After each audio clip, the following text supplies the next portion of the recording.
job if my boss knew she'd fire me. That's fine, the New York Times would beg to hire me. Till then I'd log alone. Blah, blah, blah, blah.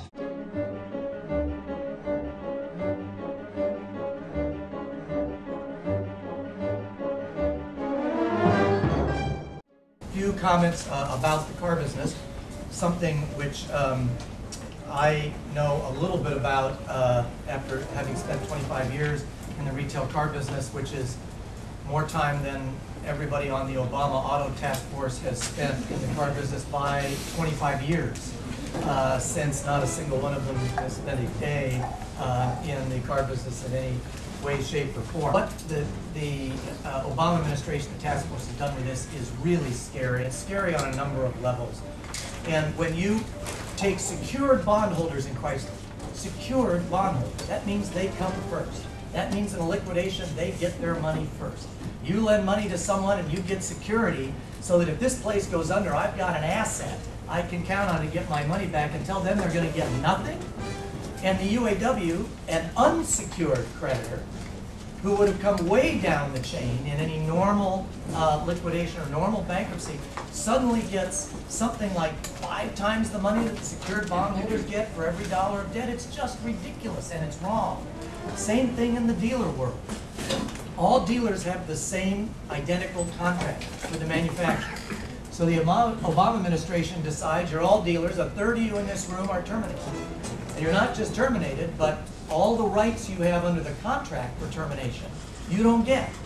You don't get any compensation, you don't get any of your inventories bought back, you don't get anything. And the other 2/3 of you, we're going to honor your contract. And the ones we're not going to honor, there's no rhyme or reason as to why we're not going to honor. We're just not going to honor. Many of the dealers who were terminated were profitable. Large volume, profitable dealers right up to the day they were terminated. But then, even worse, they then take the asset from the terminated dealer, who they paid nothing for, and give it to another dealer. So if that's not an unlawful taking, I mean, at some point, the constitutionality of this whole thing needs to come into question, because if you can do that and abrogate that kind of contract, just eliminate contracts like that, with the ones you like and the ones you don't like, then we have a then the basic rule of law in this country is in question. Do you think that there have been problems with how the media has reported on the excessive spending? Of course. Yeah. I mean, the media just, they favor Democrats, no big surprise, the vast majority of them. And they're not, the debt that, when a fraction of the debt was being run up by the Bush administration, they talked about it all the time. Now we have this debt being run up by the Obama administration, they're not talking about it. But, you know, that's just the playing field. The analogy I use with people is that as Republicans, as conservatives, we're always playing an away game. The crowd is not on our side.